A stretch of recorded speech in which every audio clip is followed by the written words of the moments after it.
Bonjour, je suis Nathalie et je vous souhaite la bienvenue dans mon troisième podcast créatif. Alors aujourd'hui, je vais vous parler de couture et de tricot et on commence tout de suite par le tricot. Donc comme vous pouvez le voir, j'ai terminé mon brium. Je l'ai terminé début de semaine, enfin oui, donc avant-hier, j'ai terminé le tricoter. J'ai rentré les fils hier. Donc voilà le résultat. Donc voilà, j'en suis très heureuse, très contente, très fière aussi. C'est mon premier grand ouvrage au tricot. Je regrette vraiment de ne pas avoir persévéré plus tôt parce que j'ai vraiment adoré le tricoter. Il faut dire que le modèle est super chouette parce que il est assez facile à tricoter. Euh, je sais pas si vous vous souvenez, mais je me suis trompée dans le point texturé. J'ai tricoté, j'ai glissé mes mailles comme si elles étaient toujours sur un rang en verre. Mais voilà, c'est pas dérangeant, c'est joli. Je pense que je suis pas la seule à m'être trompée parce que quand je regarde sur Instagram avec le hashtag Brium, il y a d'autres personnes qui ont le même rendu en fait. Donc je pense que je suis pas la seule à m'être trompée. Euh, donc on commence par la pointe ici. Au fur et à mesure, on augmente. Et donc le dernier rang, c'est celui-ci. Et c'est très long. Les derniers rangs sont très très longs.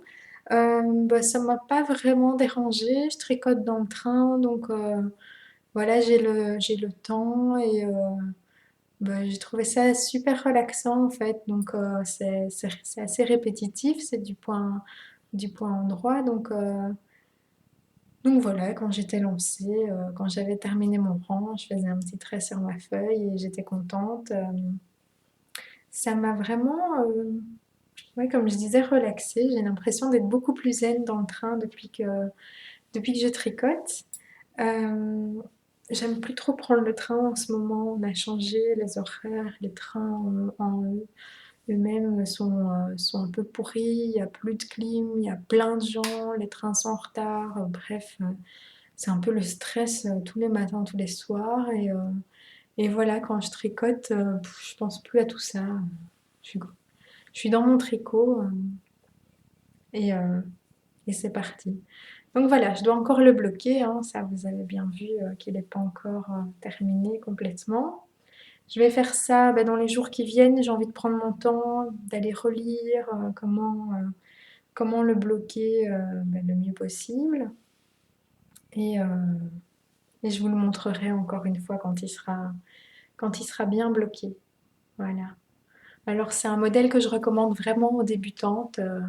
Il est facile. Le fait qu'il y a, voilà, qu'on tricote un morceau et puis on doit changer de couleur et on a un autre point texturé, c'est des étapes en fait. On se voit avancer vraiment. C'est super agréable. J'ai fait remonter mes fils à chaque fois le long de ma lisière pour en avoir moins coupé. Ça, je trouve ça chouette aussi. J'en ai pas eu tellement à rentrer. Euh, voilà, je recommande vraiment. Je suis tricoteuse, débutante. Et voilà, comme ça vous donne une idée de ce qu'on peut faire quand on débute. J'avais juste fait des bonnets, mais tout simples, et des écharpes. Donc voilà, on peut arriver à ça. Je pensais que j'aurais pas assez de laine, la bleu foncé, bleu gris, je pensais que j'en aurais pas assez, donc j'étais retournée au kaléidoscope acheter un écheveau, mais finalement, il me reste ça. Donc c'est bien suffisant. Et alors la claire, il me reste ceci. Pour ce qui est de mon prochain projet, en fait, j'ai vu que Ban Vanitz tricotait aussi un brium pour sa maman. Elle est à la fin. Et elle en a commencé un autre pour elle. Et ça m'a donné envie de le retricoter, en fait. J'ai tellement apprécié que je le tricoterai bien une deuxième fois en faisant le bon rang texturé cette fois-ci. Et donc, la laine que j'avais pour mon second projet, pardon. Excusez-moi, je suis un peu fatiguée. Ben voilà, j'ai commencé un nouveau Brium. Donc, ici, c'est de la Madeline Tosh Sock. Voilà, les couleurs sont assez fidèles. Donc, un peu mauve et du beige. C'est Logwood et Antique Lace. Ah oui, par contre, si quelqu'un peut me dire, mon fil, bah, il ne le fait pas ici, évidemment. Bah, ça. Mais parfois, il a tendance à rouler et à tourner comme ça sur lui-même. Mais voilà, un peu comme ça. Vous voyez? Et c'est embêtant quand je tricote, je trouve pas la solution à mon problème. Si jamais quelqu'un peut me dire ce que je peux faire. Donc oui, il tourne sur lui-même et j'ai toujours peur de faire des nœuds. Bref, donc le rendu est tout à fait différent. Enfin, c'est plus le toucher en fait qui est différent. Ça me fait un peu plus penser à du coton, mais assez souple. C'est joli, il y a des variations de couleurs aussi. J'ai hâte d'avancer un peu plus pour voir ce que ça donne. Donc voilà, c'est la Tosh Sock. Donc c'est de la 100% Superwash Merino. Par contre, j'étais un peu choquée de voir USA, South Africa. Donc la laine est de l'Afrique du Sud, elle va aux USA et puis elle revient en Europe. J'étais un peu, je me suis dit, wow, je fais un peu attention à ce que j'achète et là je me suis dit que c'était un long voyage pour de la laine. Je vais essayer pour mon prochain projet d'acheter de la laine de producteurs un peu plus proches de chez nous. Donc voilà, prochain podcast, je vous montrerai l'avancée de mon deuxième Brium avec cette fois le point texturé qui sera correct. Euh, Ça fera deux châles un peu différents. Deuxième projet terminé que je vais vous montrer, c'est ma blouse Tatura de Direndu. Donc c'est ce patron. Voilà. Donc j'ai fait la version avec le col. Il y a une autre version avec des triangles. Ça faisait un petit temps que j'avais envie d'une blouse avec un petit col Claudine. Donc je l'ai réalisé dans un seul tissu, mais on peut très bien utiliser des tissus différents pour l'empiècement, pour le col et le bas. Et alors c'est un niveau avancé. J'étais à vrai dire un petit peu étonnée que ce soit niveau avancé quand je voyais les photos sur les sites. Je pensais que c'était plutôt niveau intermédiaire. Mais en fait les finitions sont vraiment de folie sur ce patron. C'est vraiment une blouse qui est plus belle que celle qu'on achète dans le commerce. Je ne dis pas ça pour me vanter, c'est vraiment pour vanter le patron parce que c'est vraiment top. Donc un petit col Claudine, comme je vous disais. Au début, j'avais un petit doute parce qu'il était, avec les marges de couture, il était plus large. Et avec les 1,5 cm, il est devenu nettement plus petit et j'aime vraiment bien la forme comme ça, c'est vraiment parfait. Donc le col, c'est juste sur le devant, il s'arrête ici.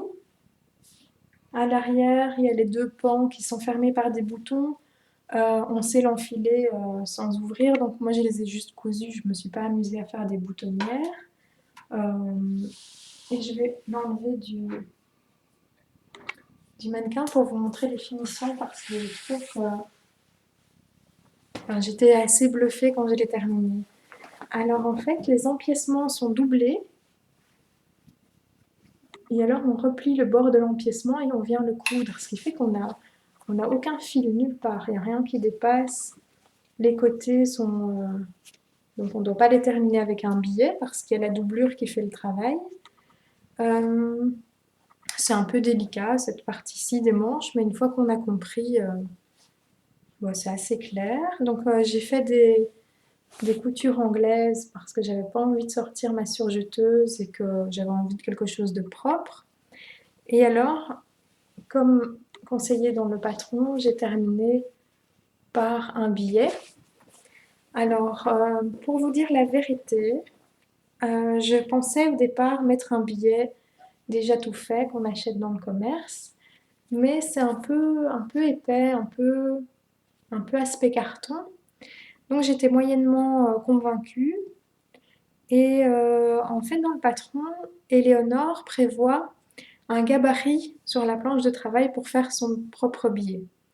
Et donc en lisant ça, je me sentais un peu coupable de vouloir utiliser un billet tout fait. Je me suis dit, bah oui, fais-le toi-même.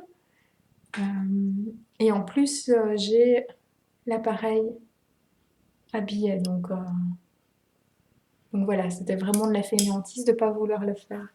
Je me suis dit que ça pourrait peut-être vous intéresser de voir comment ça fonctionne pour celles qui n'en ont pas. Donc on coupe, donc il y a plusieurs dimensions. Moi ici c'est un 18 mm. Donc on coupe une bande de tissu dans le billet. Donc quand le billet sera plié, ça fera 18 mm. Et en fait, on passe sa bande de tissu dans l'appareil. Et quand il ressort, voilà, ici, on tire dessus en fait. Et l'appareil va plier, plie le tissu, vous voyez. Et en fait, le but, c'est au fur et à mesure de repasser le billet qui est plié. Et à la fin, donc on le fait jusqu'au bout, et à la fin, voilà, on a notre billet qui est plié et repassé. Bon, la mise au point ne veut pas trop se faire, mais je crois que vous voyez le principe. Non, elle ne veut vraiment pas.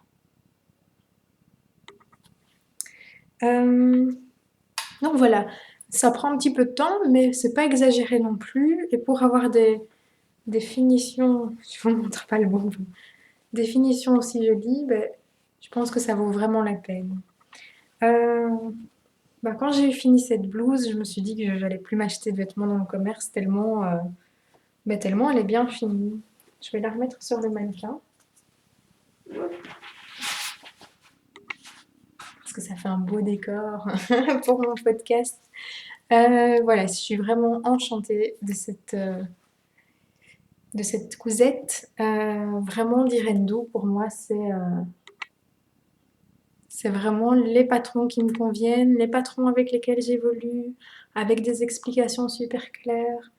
Enfin, j'ai rien à dire. La seule chose que je ferais différemment, mais c'est peut-être mis dans les explications, mais à la fin, on doit rentrer la doublure pour la fixer. J'aurais en fait dû marquer mon pli au fer au tout début avant d'assembler. Ça m'aurait, voilà, c'est plus facile que de devoir mesurer par après. C'est la seule chose que je changerais. Comme je suis convaincue par Direndou, ah oui, je vous ai pas dit. Le tissu, je sais plus si je vous ai dit. En fait, je ne sais plus si c'est la 4e ou la 5e fois que je tourne ce podcast, mais j'ai pas mal de soucis techniques. Je vais pas rentrer dans les détails, mais donc je ne sais plus ce que j'ai dit, ce que je n'ai pas dit. Le tissu vient du kaléidoscope, c'est un tissu de la droguerie qui est super soyeux, que j'ai acheté quand je suis allée acheter les chevaux de charcoal, comme je pensais que j'en aurais pas assez. Donc, je suis passée par le rayon tissu, j'ai trouvé ce tissu et j'ai trouvé celui-ci que je trouve juste splendide. Donc c'est la marque Cepoli, c'est allemand, ça se dit peut-être autrement, et c'est du coton bio. Donc je vous le remontre, voilà. Alors j'ai acheté du billet assorti, du billet tout fluide, tout soyeux, pour faire un autre patron d'Irendou qui est le Centauré. Je l'ai vu à nombreuses reprises, que ce soit chez Sandra, chez Chlo, récemment chez Charlotte, fille d'hiver. Et voilà, il me faut une Centauré. Je pense que c'est un patron qui va très bien m'aller. Je suis convaincue par Direndou, donc voilà, j'ai acheté le patron un peu les yeux fermés. Donc ça, c'est toujours kaléidoscope. Et j'ai commandé en ligne cette semaine, fin de la semaine passée, le patron Ondé. Alors, j'étais pas convaincue à la base quand il est sorti, mais j'ai vu des versions cousu et porté avec la centaurée et c'est vraiment très très joli. Je savais pas trop avec quoi porter en fait, parce que je porte pas de jupe taille haute, mais au-dessus je porte beaucoup de robes et au-dessus d'une petite robe, je pense que ça peut être très très sympa. Et donc je ferai la centaurée dans ce tissu et un ondé en bleu marine qui ira bien, qui ira bien avec ce tissu-ci et avec le reste de ma garde-robe, parce que je porte beaucoup de bleu et visiblement de mauve aussi, parce que c'est la deuxième. Donc ça c'est mon top loup de la fois passée, Made in Mi Couture. Et voilà, encore du mauve et mon tricot sera mauve. Donc l'été 2015 sera mauve, on dirait.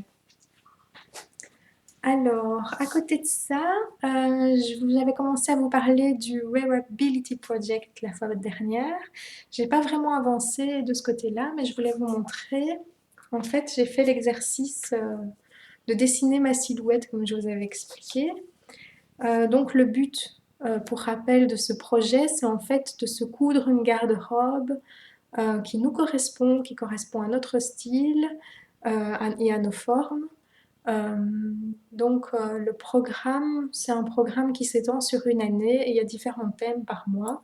Les premiers thèmes sont justement de définir quel est son style et explorer les formes. Donc moi, je connais mon style, je suis plutôt classique. Je porte pas mal de blouses avec des pantalons, des robes, donc très peu de choses cintrées en haut. Donc je vais pas porter du jersey près du corps, par exemple. J'aime bien les petites blouses un peu fluides. Je porte pas mal de robes et pas mal de jupes. Je sais les couleurs qui me plaisent et qui me vont. J'ai en fait, c'est un peu, je vais pas dire une passion, mais voilà, ça me plaît bien cette thématique dressing. D'ailleurs, j'ai quelques livres à vous montrer justement à ce sujet. Donc, il y a un livre ici qui s'appelle Le relooking et ses techniques, que j'ai depuis un petit temps. Il est pas mal.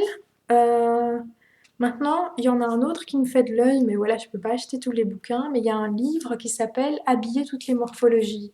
Je pense que c'est dans la même collection. Et voilà, là, c'est vraiment, euh, je veux dire, consacré à la couture, quoi. Tandis qu'ici, c'est voilà, le relooking. Euh, donc celui-là, voilà, c'est pas, je vais le mettre sur ma wishlist si quelqu'un tombe dessus. Euh, ouais, ça me ferait plaisir d'avoir ce bouquin-là, en fait. Je pense que ça peut être chouette quand on se coud des vêtements. Un autre livre très sympa, c'est ma to-do list dressing. Donc, dans les différentes étapes du projet, il y a notamment faire un inventaire de sa garde-robe. Et voilà, ici, c'est un livre pas mal, il coûte 8 euros. C'est toutes des petites listes. Donc, ils disent pour aller à l'essentiel. Donc, il y a les 9 étapes pour un dressing efficace, 4 trucs pour trouver son style, 9 erreurs à éviter pendant les soldes. Voilà, c'est assez sympa sur le thème dressing. C'est un chouette petit livre, sympathique. Et alors, le dernier que j'aime vraiment bien, c'est So Basic, So Chic. Les indispensables du dressing. Et là, je trouve que les illustrations sont vraiment très très belles. Euh, Il y a des conseils par rapport à la morphologie, des petits do-it-yourself. Les dessins sont très très beaux. Euh, voilà.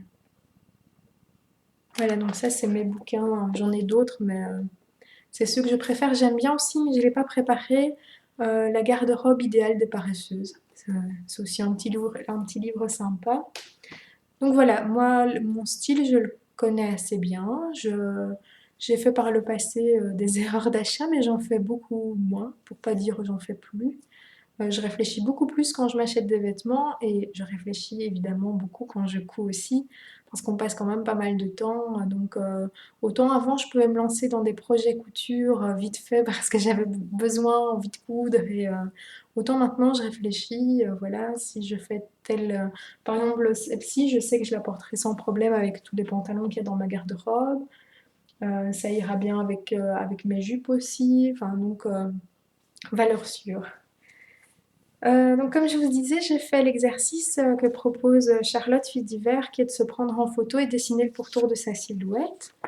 Donc voilà. Ça peut sembler, un peu bête, mais c'est dingue comme le fait de dessiner sa silhouette sur un papier peut, ouvrir les yeux, enfin, on n'a parfois pas conscience de son propre corps et de quelles sont nos formes. Et en fait, quand j'ai dessiné ma silhouette sur le papier, j'ai fait un petit exercice après avec Photoshop de coller les dessins techniques des patrons sur la silhouette. J'avais fait l'exercice avec la jupe châtaigne, par exemple, et ça tombait vraiment nickel. C'était flagrant que c'était vraiment une coupe qui m'allait bien. Par contre, si je fais l'essai avec une blouse qui arrive près du cou, on voit clairement que ça va pas. Donc c'était vraiment un exercice super étonnant. Je m'attendais pas à ce que ça ait un impact visuel aussi important. Et donc je vais me faire un petit carnet de couture, donc en dessinant ma silhouette et le dessin technique des patrons. Je vais épingler un petit bout de tissu. Charlotte fait ça, elle a posté des photos, je trouve ça vraiment super chouette. Ça, voilà, c'est vraiment un projet réfléchi, quoi. Maintenant, le projet va très très loin. Moi, je vais m'arrêter à ça, à dessiner ma silhouette, me faire un carnet de couture, mais sinon, le projet propose de se créer une garde-robe sur base de 20 patrons, de se faire des collections en fait, automne, hiver, été, printemps, enfin, je trouve ça très très chouette, mais voilà, pour moi, c'est poussé un peu trop loin pour le moment. C'est vraiment un avis personnel, hein. Je juge pas du tout les personnes qui le font, je trouve ça même plutôt génial. Mais voilà, j'ai pas assez de temps à consacrer à tout ça pour le moment. Donc, mais voilà, cette étape-là, je la trouve très chouette. Ça fait un peu dessinons la mode. J'adorais ce jeu quand j'étais petite. Voilà, je trouve ça sympa comme exercice à faire. Euh, donc je vous ai montré mes deux nouveaux patrons, ma cousette ici, mon châle. J'ai un châle en projet. Je voulais, j'ai un peu carburé, j'ai eu des soucis pour enregistrer cette vidéo, donc je me rends compte que je speed un petit peu. Là, j'espère que ce sera pas, que je n'aurai pas été trop vite, mais je vais vous présenter un dernier bouquin qui n'a rien à voir avec la couture, ni avec le crochet ou le tricot, mais qui a à voir avec les petites mains et ce qu'on fait avec. J'ai acheté un nouveau livre qui s'appelle Slow Cosmétique, le guide visuel. Donc c'est un livre de Julien Québec, qui est belge et que j'apprécie vraiment beaucoup. J'avais acheté en fait l'année dernière le livre Adopter la slow cosmétique et j'avais vraiment adoré. Donc en fait, la slow cosmétique, c'est tout simplement aller vers une beauté plus naturelle en utilisant des bons produits et des produits naturels pour prendre soin de sa peau. Dans ce premier livre, bah, il y avait déjà plein de petites recettes, des explications sur qu'est-ce qui n'est pas bon dans les produits qu'on utilise au quotidien et quelles seraient les alternatives naturelles. Je l'avais vraiment dévoré. Et voilà, il a sorti un deuxième bouquin. Alors j'ai hésité à l'acheter comme j'avais déjà l'autre, mais j'ai vu sur son site qu'il disait que c'était pas du tout de la répétition. Et effectivement, j'ai décidé de lui faire confiance. Je l'ai acheté et bah, il est vraiment top. Donc toujours des recettes faciles à faire. Et alors, la mise en page est très agréable. Il y a des petits dessins. Voilà, je pense que les couturières sont aussi sensibles à tout ça. Je suis persuadée que je ne suis pas la seule à être intéressée par ça. Bah, si vous n'avez pas envie d'investir dans le bouquin, vous pouvez vous inscrire à la chaîne YouTube de Julien Québec, donc c'est Slow Cosmétique, parce que là, déjà là, vous pourrez trouver un tas de conseils. C'est aussi des petites vidéos sympathiques à regarder quand on tricote. C'est vraiment chouette. Donc voilà, c'est pas de la couture, c'est pas du tricot, c'est pas du crochet, mais c'est top. Voilà, Slow Cosmétique, le guide visuel. Ben voilà, je pense que j'ai terminé. 25 minutes, c'est plus court que les précédentes, mais voilà, je vous dis que ça a été un peu galère. Donc là, J'espère que ça va aller. Je voulais encore juste dire un petit mot sur le fait que tous les avis que je donne ici sont vraiment des avis personnels, que, il y a une drôle d'ambiance sur les blogs et sur les forums en ce moment. Je ne vais pas rentrer dans les détails, mais voilà, si vous voulez en savoir plus, vous pouvez aller sur Thread and Needles. Euh, j'ai pas envie de lancer la polémique ici, mais voilà, je pense qu'on peut critiquer, et c'est ce que je fais ici en donnant mon avis sur les patrons, mais on doit toujours rester dans le respect de la personne et du créateur. Donc, j'ai par exemple dit la fois passée que voilà, les patrons Made in Mi-Couture, j'étais moyennement emballée par l'aspect thermocollant. C'est un avis qui est tout à fait personnel et ça n'enlève en rien le respect que j'ai pour les créatrices. Enfin, je suis vraiment convaincue, par exemple, par le tombé de la blouse. Je pense qu'on peut tout dire, même des critiques négatives, tant qu'elles sont faites dans le respect. Je trouve ça vraiment très très important. Et je pense qu'il y a beaucoup de sensibilité en ce moment sur les blogs, sur Instagram. Quand quelqu'un donne son avis, c'est vite très très mal interprété. Voilà, moi je veux juste dire que voilà, toutes les critiques que je pourrais faire ici seront toujours faites dans le respect. Et je pense que ça peut aussi être très constructif pour les personnes qui regardent et même pour le créateur de savoir ce que ses clients, parce on est des clients, on est des consommateurs, ben, pensent des produits. Quand on achète un aspirateur, on peut aller voir une critique sur les sites internet. Ben, voilà, c'est la même chose ici, mais tout doit être fait dans le respect mutuel.